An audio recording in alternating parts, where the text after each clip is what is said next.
Olá, bom dia, turma. Tudo bom com vocês? Hoje é 2 de outubro de 2020. Hoje iremos da história. Os assuntos serão o Estado Novo, os direitos dos trabalhadores, a propaganda e o Estado Novo. Então vamos lá. Crianças, nós vamos iniciar falando um assunto, né? O Estado Novo. O que foi o Estado Novo? O Estado Novo, crianças, foi o cancelamento das eleições democráticas, onde o cidadão votava no candidato que achava melhor, para o início a uma ditadura. O início é um governo onde as pessoas não tinham direitos, onde, no caso, o chefe de Estado, né, o presidente, é ele que ditava as regras, é ele que ditava as leis. Então, nós vamos conhecer um pouquinho sobre o que foi o Estado Novo. De acordo com a Constituição, a eleição para presidente deveria ser realizada em 1938. No entanto, em novembro de 1937, Getúlio Vargas deu um golpe de Estado e cancelou as eleições democráticas, dando início a uma ditadura. Esse regime político vigorou até 1945, que ficou conhecido como o Estado Novo. No Estado Novo, Getúlio Vargas anulou a Constituição, fechou o Congresso Nacional e acabou com os partidos políticos. O presidente passou a adotar medidas autoritárias sem consultar a população.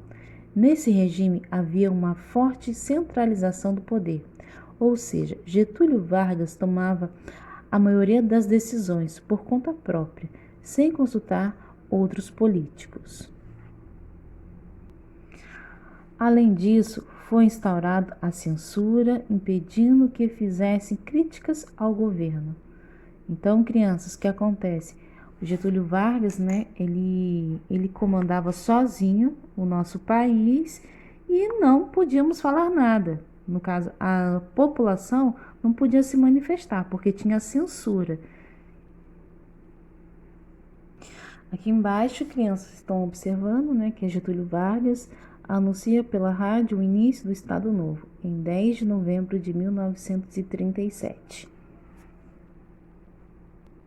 Aqui está explicando o que é democracia e ditadura. Democracia é um regime político em que a população tem participação política e a liberdade de expressão.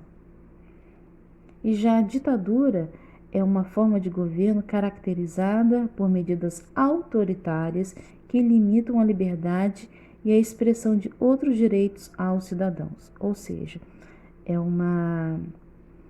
um governo onde quem comanda é, no caso, o presidente, né? Ele faz por conta própria e a população não pode se manifestar. Isso chama-se ditadura. Na página 278, eu estou falando dos direitos dos trabalhadores. Para garantir o apoio em seu governo, Getúlio Vargas atendeu várias reivindicações dos trabalhadores.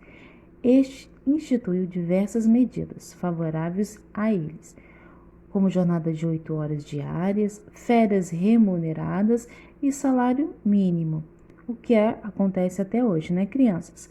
Em 1943, esses direitos foram oficializados por meio da Consolidação das Leis do Trabalho, a CLT.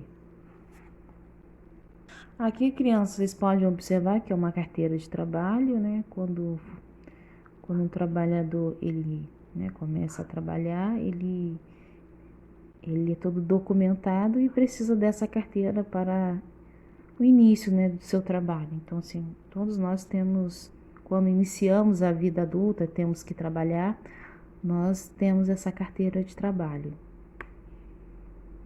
Aqui embaixo tem uma explicação. No governo de Getúlio Vargas, o registro da carteira de trabalho passou a ser obrigatório. Vamos falar um pouquinho sobre os sindicatos. Ao mesmo tempo que aprovou medidas a favor dos trabalhadores, Getúlio Vargas também impôs algumas leis que buscam controlar mais perto as relações trabalhistas. Os sindicatos, por exemplo, que eram associações regidas para a defesa dos trabalhadores, passaram a ser obrigatoriamente vinculados ao governo. E aqui o populismo. Getúlio Vargas foi um político populista. Nessa época, os políticos populistas eram aqueles que aprovavam medidas para agradar o seu povo e obter o apoio, enquanto atendiam de fato aos interesses dos mais ricos. Na página 279 tem a primeira atividade, né? Associe as duas colunas de acordo com a definição correta dos conceitos ditadura e democracia. Então, está bem simples, né, crianças?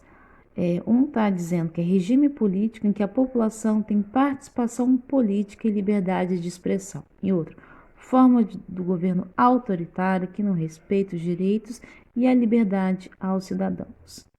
Eu creio que todos devem saber o que significa ditadura e democracia, mas se vocês tiverem dúvida, vocês vão retornar à página 277 que está explicando. Aqui, crianças. Democracia e ditadura. Democracia é um regime político em que a população tem participação política e liberdade de expressão. É a política que nós vivemos, onde nós votamos no presidente, votamos no prefeito, nós podemos falar, podemos nos expressar. Ok, crianças? Isso chama-se democracia. Já a ditadura é uma forma de governo caracterizado por medidas autoritárias que limitam a liberdade e a expressão de outros direitos dos cidadãos. Então, é um governo onde quem comanda é o presidente, ele que faz suas próprias leis e a população ela tem os seus direitos limitados. É um direito onde é comedido, não pode fazer o que quiser, não pode se expressar. Isso chama-se ditadura. Agora fica mais fácil para poder ligar, né, crianças? A 2 é o seguinte. Leia novamente o box da página 278 e explique o que é populismo. É só vocês voltarem na página 278. Aqui, crianças, populismo. Inclusive, está falando que Getúlio Vargas foi um político populista. Tá bom, crianças? Vocês leiam com atenção e explica, por favor. 3. Lê abaixo um trecho da CLT de 1943. A CLT, crianças, é Consolidação das Leis dos Trabalhos, tá bom, crianças? A lei trata homens e mulheres de forma igual. Então, quando está se falando disso, está falando tanto quanto o homem quanto a mulher. Então, vocês vão explicar, tá bom? B. Qual é a duração normal da jornada de trabalho segundo a CLT? Sublinhe o trecho da lei que trata desse aspecto. Então, vocês vão ler esse artigo 58, que está falando sobre a duração, né, de horário de trabalho, tá bom, criança? Quanto tempo que os trabalhadores faziam sua jornada de trabalho. Agora nós vamos falar sobre a propaganda durante o Estado Novo. O Estado Novo foi caracterizado pela intensa publicidade a favor do governo. Em 1939, Getúlio Vargas criou o Departamento de Imprensa e Propaganda, a DIP, para desenvolver as propagandas e anúncios e notícias que falassem bem do governo. A instituição era responsável ainda por fiscalizar a mídia para evitar a transmissão de mensagens contrárias ao governo. Muitos cartazes produzidos pelo DIP traziam imagens valorizando a figura pessoal de Getúlio Vargas, destacando-o como líder da nação dos trabalhadores. Veja alguns exemplos. Então, vocês podem observar, aqui está falando sobre, aqui é 1º de maio, né, que é Dia do Trabalhador. Aqui também tem o cartaz, né, ele interagindo com as crianças. Na página 281 está falando sobre a era do rádio. Durante a década de 1930, o rádio alcançou uma grande popularidade. Assim, Getúlio Vargas aproveitou esse recurso como principal canal de comunicação com a população. Então, criança, se hoje é o celular, em 1930 era o rádio. O programa oficial do governo de Getúlio Vargas, o rádio, chama-se Hora do Brasil. Era transmitido diariamente.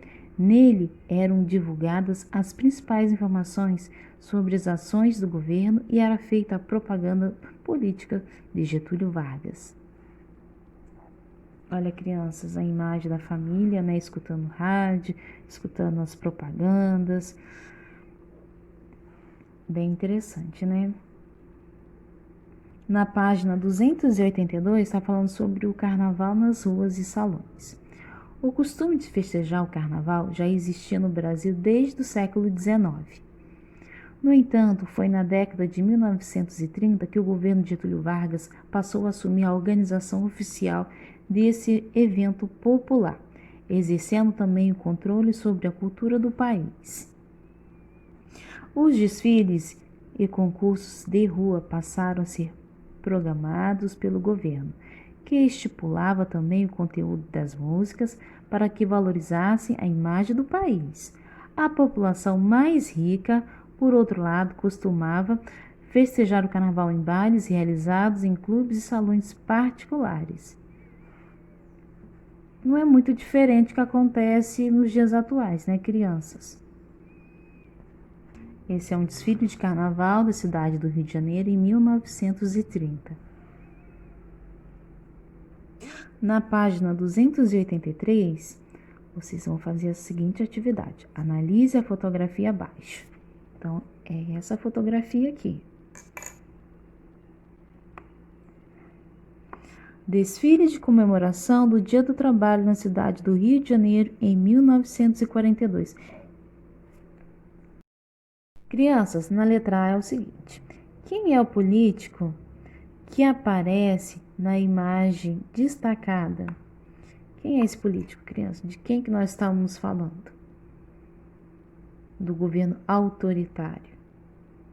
De quem que nós estamos falando? Aí vocês vão colocar o nome desse político aqui, tá bom? Por que a imagem dele aparece dessa forma? Então, vocês estão observando, né, que uma imagem bonita, uma imagem grande, onde as pessoas estão enaltecendo. Por que acontece isso? Se vocês tiverem dúvida relacionada a essa pergunta, vocês vão retornar na página 280. Nessa página, criança, está falando sobre o governo de Getúlio Vargas, né, que ele criou departamentos de imprensa, ele implementou políticas de valorização à sua imagem.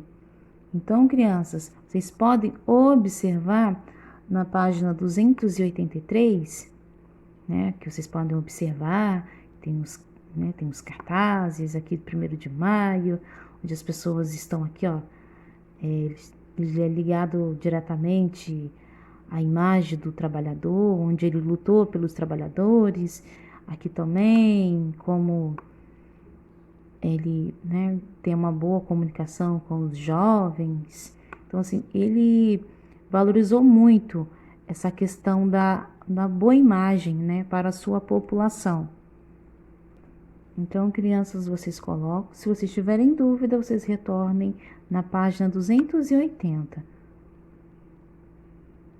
que está explicando sobre por que está aparecendo essa imagem, as pessoas enaltecendo.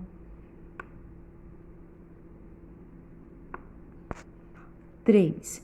Qual foi a instituição criada na época de 1930 para valorizar a imagem de Getúlio Vargas nos meios da comunicação? Então, foi a CLT ou foi a DIP? Tá bem simples, né? Tá bem fácil, né, crianças? Mas se vocês tiverem dúvidas, vocês podem retornar na 280. Mas a própria pergunta já está mostrando a informação, né? Consolidação das leis de trabalho e aqui Departamento de Imprensa e Propaganda. Do que aqui está falando sobre imagem, sobre propaganda? Vocês marcam um X na resposta correta, ok? E a última página, 284, forme frase com as palavras do quadro. Rádio, comunicação e Vargas. E na letra B, Hora do Brasil, propaganda e governo. Então, crianças, o rádio era um meio de comunicação que naquela época era em massa, né? A população, eles utilizavam o rádio, né? Enquanto na nossa era o celular, em 1930 era o rádio. E já a Hora do Brasil foi um programa criado pelo governo que para passar a propaganda oficial do seu governo, tá bom, crianças? Então, o que vocês vão fazer? Se vocês tiverem dúvida relacionada a esses conteúdos, nós vamos voltar na página 281, que está falando sobre a era do rádio. Aqui está falando, crianças, sobre a comunicação como era antigamente, né? O rádio, ele era muito popular naquela época e também criou, né, a Hora do Brasil, né, que era o programa oficial do governo, né, de Getúlio Vargas. Então, se vocês tiverem dificuldade em criar as frases, é só vocês retornarem na página 281, tá bom, crianças? Tá bem simples o entendimento aqui dessa página. 3. Leia novamente o relato da página 282 e depois responda as questões. A letra A. De que forma o autor do relato descreveu o carnaval? B. De acordo com o autor, qual era a condição essencial para quem quisesse pular carnaval naquela época? E por último, compare o carnaval que é descrito no relato com o carnaval dos dias atuais no Brasil. Você consegue perceber algum elemento em comum entre eles? Então, vocês vão retornar na página 282. Então, crianças, vocês vão ler esse relato aqui com bastante atenção para vocês responderem a letra A, B e a C. Aqui tem as condições para poder cantar, como que era o carnaval de antes, né? Quem participava desse carnaval, tá bom, crianças? Então, vocês observem esse relato para vocês poderem responder a letra A, B e C. Então, crianças, hoje nós estudamos história. Eu espero que vocês estejam entendendo. Caso vocês tenham alguma dificuldade, vocês falam comigo que eu ajudo vocês, tá bom? Um beijo e até a próxima aula.